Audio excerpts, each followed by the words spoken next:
अस्सलाम वालेकुम, खुशामदीद। मेरा नाम है डॉक्टर फुरकान यूनुस। ये हमारे पास एक डॉग है, बेसिकली पग नाम है इसका। ऐसे है भी ब्रीड ये पग ही, थोड़ा सा अग्रेसिव हो जाता है, ज़्यादा इसको हाथ नहीं लगाऊंगा। इसकी हमने गैस्ट्रिक डायलेशन की सर्जरी की है। गैस्ट्रिक डायलेशन इसको क्यों हुआ, बेसिकली उन्होंने ओनर ने इसको काफ़ी ज़्यादा बोन्स खिलाई थी। बोन्स खिलाने की वजह से इसका जो स्टोमिक का लास्ट पार्ट था, जिसको हम पाइलोरिक एंड कहते हैं, जहाँ से कोई भी फूड स्टोमिक से इंटेस्टाइन्स में दाखिल होता है, वहाँ पे जो बोन्स थी वो इकट्ठी हो गई, जिसकी वजह से हम कह सकते हैं कि वो बिल्कुल ही ब्लॉक हो गया। ब्लॉक होने की वजह से जो स्टोमिक था उसमें काफ़ी ज़्यादा गैस इकट्ठी शुरू हो गई। अब गैस्ट्रिक डायलेशन जिसे जीडी कहते हैं और गैस्ट्रिक डायलेशन वल्वुलस जिसे हम जीडीवी कहते हैं, ये एक दूसरे से मिलती जुलती चीज़ें हैं। गैस्ट्रिक डायलेशन वल्वुलस में जो स्टोमिक होता है वो ट्विस्ट कर जाता है। जब गैस बढ़ती है तो वो ट्विस्ट होने के चांसेस भी होते हैं। दोनों का ट्रीटमेंट तकरीबन सेम ही होता है। इस कंडीशन के अंदर सर्जरी रिकमेंडेड होती है। सबसे पहले तो जब ये हमारे पास आया था, बिल्कुल लेटा हुआ था, इसका पेट फूला हुआ था और बहुत तेजी से सांस ले रहा था।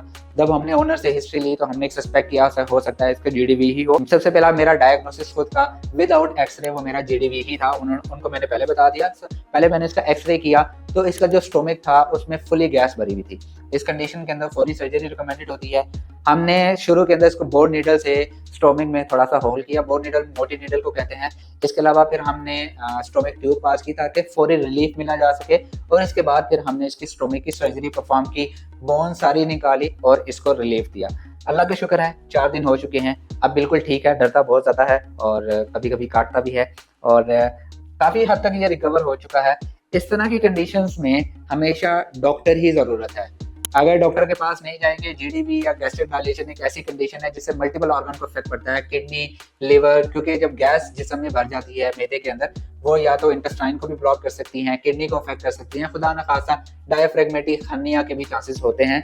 लिवर को भी असर करती है क्योंकि पेट इतना ज़्यादा फूल जाता है, खुदा न खासा कोई भी ऑर्गन इसके साथ कॉम्प्रोमाइज हो जाए तो फौरन डेथ होने के चांसेस होते हैं। तो अल्लाह का शुक्र है ये बिल्कुल ठीक है और हेल्दी है। गैस्ट्रिक डायलेशन और जीडीवी को थोड़ा सा लाइट नहीं लीजिएगा, डॉक्टर के पास जाइएगा और इसका डायग्नोसिस हमेशा एक्सरे से ही पॉसिबल है, अल्ट्रासाउंड इसमें काम नहीं करेगा। इस पग के लिए दुआ करें। मुझे पर्सनली बहुत ज़्यादा पसंद है, बहुत ज़्यादा पसंद है और अल्लाह करे कोई मुझे भी इस तरह का कोई डॉग गिफ्ट कर दे। और ये बहुत प्यारा है, गुस्सा कर जाता है क्योंकि सर्जरी हुई है, डेफिनेटली इसके लिए नई जगह है। इस तरह की सर्जरी परफॉर्म करवाना चाहते हैं तो हमारे क्लिनिक पर रब्ता करें, हमारे क्लिनिक पर विजिट करें। हमारे पास हर तरह की फैसिलिटीज़ हैं। इंशाल्लाह नेक्स्ट वीडियो में मिलते हैं। उम्मीद करता हूँ आपको वीडियो पसंद आई होगी। इंशाल्लाह नेक्स्ट वीडियो में मिलते हैं। खुदा हाफिज़।